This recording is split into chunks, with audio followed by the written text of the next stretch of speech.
Hello दोस्तों, welcome to life care. Researches और studies के चलते आजकल हमें कई बीमारियों का पता चलने लगा है। ऐसी ही एक बीमारी है लेप्टोस्पायरोसिस। इस बीमारी के द्वारा हुई मौत की खबर आए दिन हमें देखने को मिलती है। हालांकि इस बीमारी की वजह से इतनी मौतें हो रही हैं, फिर भी लोगों को इसके बारे में ज़्यादा जानकारी नहीं है। इस वीडियो में हम बात करेंगे कि आखिर ये क्या बीमारी है, इसके लक्षण क्या हैं और क्या इसका कोई ट्रीटमेंट उपलब्ध है या नहीं।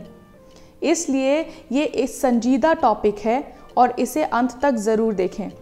साथ ही चैनल को सब्सक्राइब भी कीजिए, जिससे कि हेल्थ से जुड़े ऐसे कई और टॉपिक्स का अपडेट आपको मिलता रहे। लेप्टोस्पायरोसिस एक संक्रामक बीमारी है।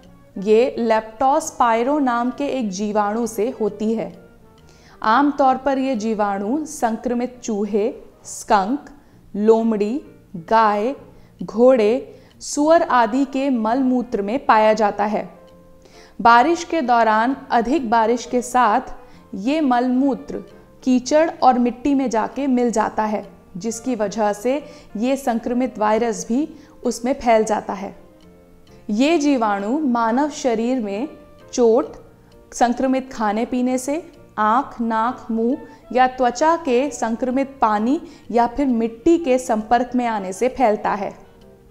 पशु चिकित्सक, पालतू पशुओं के विक्रेता, मजदूर व खेत में काम करने वाले किसानों में इस बीमारी के होने के चांसेस ज़्यादा होते हैं, क्योंकि ये आसानी से गंदे पानी या मिट्टी या कीचड़ के संपर्क में आ सकते हैं।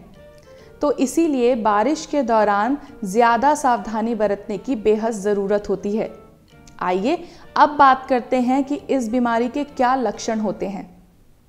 लेप्टोस्पायरोसिस का संक्रमण आमतौर पे 2 से 25 दिनों के आसपास होता है। ये 2 फेजेस में होता है। पहले फेज के लक्षण फ्लू के समान होते हैं, जैसे सर में दर्द होना, मांसपेशियों में खिंचाव और अकड़न होना, खासतौर से पैर में दर्द महसूस होना, आँखों का लाल होना, नाक से और आँख से पानी बहना और बहुत तेज़ ठंड लगने के साथ साथ बुखार हो जाना आदि कुछ इसके लक्षण हैं। आमतौर पे ये फेज़ 5 से 9 दिन तक चलता है और फिर सेकेंड स्टेज तक पहुंच जाता है। सेकेंड फेज़, फर्स्ट फेज़ के ख़त्म होने के कुछ ही दिनों बाद सेकेंड फेज़ के लक्षण दिखाई देते हैं, जैसे बहुत तेज़ बुखार आ जाना, गर्दन व शरीर की नसों में जकड़न और दर्द होना, उल्टी, जुलाब, वहीं पेट की दाईं ओर ऊपर की तरफ दर्द महसूस होना। जब ये सारे असर आपके लिवर और किडनी को प्रभावित करने लगते हैं, तब आपकी आंखों में पीलापन जैसा लक्षण भी दिखाई देने लगता है। इसे वेल्स डिसऑर्डर कहा जाता है। अब बात करते हैं लेप्टोस्पायरोसिस के ट्रीटमेंट्स के बारे में। यदि किसी व्यक्ति में इसके कोई भी लक्षण दिख रहे हैं, तो पहले उसे कुछ टेस्ट कराने का सुझाव दिया जाता है, जैसे ब्लड टेस्ट, जिसमें लेप्टोस्पिरा नाम के एंटीबॉडीज़ का लेवल चेक होता है। साथ ही स्पाइनल फ्लूइड का टेस्ट और यूरिन सैंपल का टेस्ट भी कराया जाता है। डॉक्टर्स रोगी के सिम्टम्स और टेस्ट की रिपोर्ट्स को देखकर ही एंटीबायोटिक्स मेडिसिन्स प्रिस्क्राइब करते हैं। इस बीमारी का इलाज संभव है यदि ये शुरुआती दौर में इलाज कराया जाए, लेकिन जैसे जैसे ये बढ़ती जाती है वैसे वैसे संक्रमण फैलता जाता है और इलाज करना मुश्किल हो जाता है। इसीलिए हम आपको बताएंगे कुछ ऐसी सावधानियां जिन्हें बरतकर आप एक स्वस्थ जीवन जी सकते हैं। पानी से भरे हुए कीचड़ या गड्ढे में पैर ना डालें, क्योंकि उसमें पानी के साथ साथ कचरा और गंदगी भी होती है, जिसमें लेप्टोस्पिरा नाम का जीवाणु हो सकता है।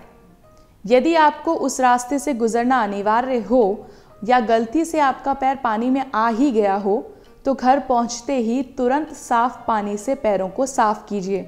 और हाँ, पैरों की उंगलियों के बीच में सफाई करना ना भूलें। साथ ही कीचड़ भरे पानी में ज़्यादा देर तक ना खड़े रहें।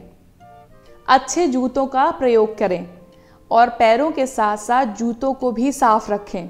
सिर्फ पैरों को साफ करने से कोई लाभ नहीं होगा।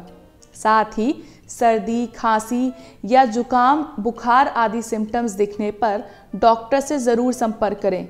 ये लेप्टोस्पायरोसिस के सिम्टम्स भी हो सकते हैं। हाथों का साफ रहना भी बेहद ज़रूरी है।